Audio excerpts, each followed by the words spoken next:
Hi, it's Lucy here, and I'm hoping to give you some ideas to use up your Christmas stash, which is exactly what I'm going to be doing here today. This is an old Christmas paper pad that I've had for a long time, and it's absolutely gorgeous. I just haven't got around to using much of it yet, so today I thought I would give it a go.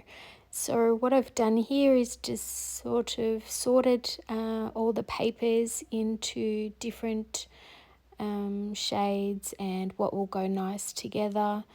Um, I didn't get around to using all of them today. I'll come back and do some more videos if people are interested using the others. And today I'm mostly doing the type of strip cards with some ideas on how to embellish them as well. So what I'm starting with is this this pattern paper already has strips in it, and you can just, if you wanted to do a really quick card, leave it as is and put it straight on the card front altogether. But I like to chop them up and so that I can put them all separately on the cards. I've moved the sentiment cards strips, like the Merry Christmas one, because I'll be able to use that on a few different cards. So now what I do is use some of my recycled papers, and I try to look for ones that don't have a lot of ink coming through them like this one. The other two I don't like to use for this type of technique, just in case I have light coloured papers and it shows through. I don't think it ever does, but just in case. So now I've added the double-sided tape, and you can use just thin strips of double-sided tape or glue as well. And also here I'm cutting some strips just to show you that you can just use your knife and ruler or a trimmer and cut your own strips. But if you do have a die like this, it's really handy, and I just poke it out with a needle and take out all the strips, and then I'm left with the skeleton of the die as well. And I love this. I just cut off one end and then I use those tiny thin strips a lot on the cards, because sometimes it's really nice just to have a really thin strip of gold as well here and there, so I never throw those out. This piece of paper was just a little bit too wide, so I decided to cut it, and the easiest way for me to do that is just to grab my ruler and make it the width of the ruler so that I know that it's straight, and then whatever's left over I can use as another strip as well. So I just start putting them all down, and these are the ones that are mostly from that large 12 by 12 sheet of paper that already had the strips, so that makes these nice and easy. And then I'm just adding some of my rose gold paper to it as well. So it complements it really nicely because some of the papers have got a bit of rose gold foiling through them, which is really pretty. And the cards, when I'm doing this, it always looks like a hot mess, but once it's all die cut out, or you can just cut them out, and it's nice and neat edges, they just, yeah, I think they look really gorgeous, and I hope you do too. If you haven't tried this before, it's really fun and it's so easy. You can use scraps to do it, and pretty much any scraps. It just works. If you don't like how it turns out, you can always put a larger sentiment in the middle, or you can put another rectangle, and so that you just see a little bit of it. I make a few errors, and I show how I fix that up as well. Some of them I make, the presents go one way and trees kind of go the other, and that's just not checking what I'm doing sometimes. I try to make sure that they're always going the same way, but if I do make those sort of mistakes, I don't throw it out. You'll see I have solutions. So now I'm just going to use my rectangular dies, because that's a really easy way to just cut them out really quickly. If you don't have one, you can use a trimmer, but my rectangular dies I do use more than anything else, so I totally recommend buying them if you like rectangles, especially the stitched ones. And then I have this slimline die as well, so I want a more narrow piece, and I want it to go from top to bottom of this card, so I'm just having a look, and the wider one will work perfectly, and so that really helps to make those sort of cards as well when you want it a little bit longer and thinner. And I'm using some black paper here. It's quite thin, so I only ever use this for mounting other papers onto, but I felt like it just gives a really nice border having the black, especially because there's black in some of the strips. So, and then I'm going to just add this one after adding the border as well, and peeling off. I only take one of the tapes off to start with, and then I try to put down the other side, so that I don't just get into one big sticky mess with it. So now I'm just cutting off the edges, and if there's any difference in the card front and back, then I can cut that off as well at the same time. So a little bit of white is coming off there as well.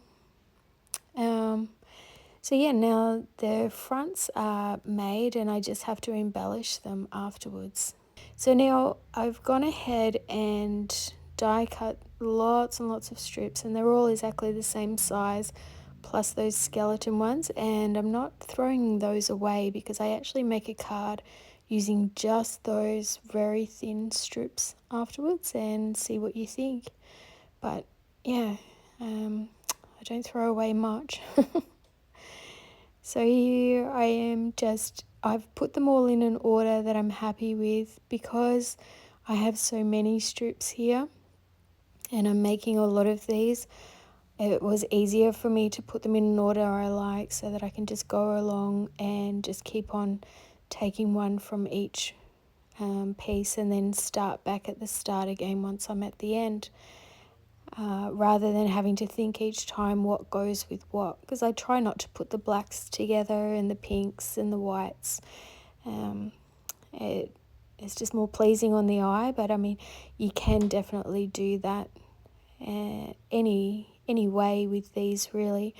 Just, I don't think I've had ones where I haven't liked them very much. So yeah, so I'm just going quickly along here. I'm not really as fast as this. I wish I was. I would get a lot more done.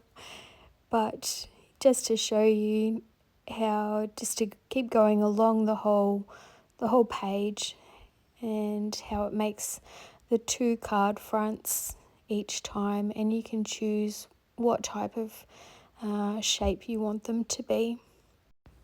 I always do these on an angle as well, because if you do them straight on, up and down, you need to be really careful when it comes to die cutting or cutting them that you make them straight, whereas this way they can be any. So I've just used one of those sentiments from the 12 by 12 strip of paper that we had, and then that card is almost finished. I'm going to add some snowflakes shortly to them, and this one, it covers the whole card, and I think that would be too much. So what I like to do is just cut off the bottom to leave some white space and add a nice rose gold strip here, but you can use any colors that are complementary to any of the strips that are in it. And then I've used one of the other sentiments that came from that 12 by 12 paper as well, and it's quite thin because it's just paper, so it's really good to mount it onto a thicker paper. And this is like, the rose gold is very thick.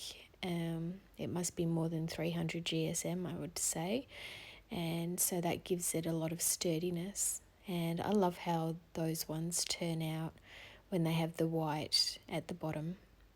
And so I've got some of these Kaiser Crafts snowflakes that I've had for such a long time. So I'm going to be using those on the cards today, and I'm doing these ones in white, but I'm also going to do the other card using copper embossing powder as well. So I don't think that you always need to have to do the colours what they should be. Like snowflakes are always white, obviously, but I think we can have an artistic license here, and I've added copper instead for something different. We actually have Christmas. Our Christmas is in the summertime here, so snowflakes don't really make a lot of sense to our Christmas cards, but any of the Aussies will know we still use it, and I don't know, we get used to having Halloween in the fall, which really to us it's in the spring, but yeah, because the rest of the world almost celebrates things the opposite seasons to us, we kind of just adapt and we can use both. So I probably will make some summery Christmas cards along the way. So this is from that 12 by 12 piece of paper that had all the strips on it as well. It had some of these banners, and so I'm just going to cut this one out and then I'll add a sentiment to it. But instead of adding it actually to this banner, I'll just add one on top. So I've got 3 there that I can choose out of, so I'll have a look in a moment and see which one suits best. And there's a reindeer that I've had from scrap mats for a long time as well.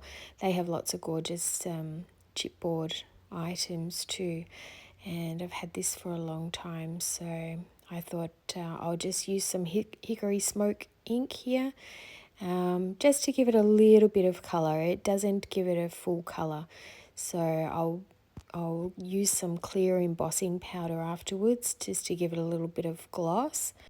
So now I'm trying to have a look and see which banner looks best, and I didn't realise, but this one, it fits perfectly. I don't need to do any sort of changes to it whatsoever, and it already even had the fishtail on it. So I've just popped that on, and that makes it really nice and easy. And then while that's drying, the reindeer is dry, so I'm just going to do the clear embossing on him so that he has a little bit of glossiness to him. Using clear embossing powder means that you don't have to have every single colour of embossing powders. You can ink underneath and then use the clear one on the top, and that gives you the same type of effect. So here I'm just using a die cut circle and scallop. It cuts out both, and then with this sentiment you can go around it because it's got the white part around the outside, but my tip is to put it on some scrap paper and then go around like this. It makes it a lot faster than trying to do it in the air, and if you miss any bits you can just add some at the end. So I'm just going to add this cute little sentiment, and here's the copper snowflake, and I'm trying to figure out where this Merry Christmas should go, and I feel like it should go on the left, but it doesn't look right, and so I've put it on the right hand side, the same as the snowflake, which yeah, is unusual for me, like that design, but it seemed to work better.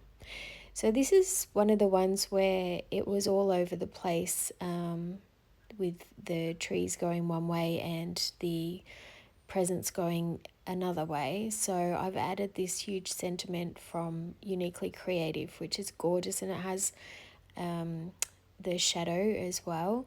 And so now it takes over most of the presents part. Now this one I put on the wrong way around on the card, so it's upside down. It just didn't work. So my tip is just to cut off the back, and I can use that for anything else. And now I'm just going to put that on the right way around onto another card front, and it just gives it more sturdiness, so it's not really a problem. And this is the best way to get around that if you do put your card fronts on the wrong way round, which I'm sure has happened to all of us before in the past. So this is that die cut again of the Merry Christmas with the shadow, and I'm just doing it the opposite way, and I've used a glue pen as well, so that it's much easier to use sometimes for these intricate dies. And I just want to show how easy this is, just to line it up. You just the Merry I lined up from the top and everything fits into place, and then with the Christmas I did it from the bottom, which then everything falls into place as well. So this is the opposite, and this one I've just used some little stars that I was trying to use up, and this one I just added a sentiment, but you'll see all the cards in a moment. I know this was a little fast, but it was just while this was drying that I wanted to show a couple along the way. Now this one is the one where I've used all the little skeleton tiny skinny strips, and then I made a smaller rectangle just because, you know, it's quite full on, but I think it looks quite pretty. I'd love to know your thoughts on whether you like using all these tiny little strips or not, but it was quite fun to do. I don't do this very often. I just thought I'd give it a try and see what happened, and yeah, so most of it is the small strips. So I'm just going to add these little sentiments as well, and then this card is done. I was going to put a snowflake on it, but then I've put the clear star on there, and I just didn't feel like they went together all that well, so I decided just to keep it as the star instead. So here's all the cards that I've made, and you'll see that one I used the half a snowflake because it was broken, but I could still use it. And then this one I don't think I showed the finish before, but I added some holly, and I just did that in the black, so it's a bit of a silhouette. The same here with the snowflakes. I've done black snowflakes. Tell me what you think. Like, do you like the idea of creating different coloured snowflakes rather than just white? I hope these have given you some ideas on, you know, creating strip cards and, you know, just some different designs and what to put on the top of them. Each one is fairly different. So I hope you've enjoyed this video. If you have, please give me a thumbs up. It really helps my channel get noticed. And also, if you'd like to subscribe if you haven't already, that would be fantastic too. And when you're making these cards, you don't need these particular papers. You can use any papers at all, and you don't need ones that have got an actual strip page like my one did. You can just cut them all different widths for the papers if you like that look best. So thanks for watching. I hope you've enjoyed it and got a few ideas, and I'll see you in the next video soon.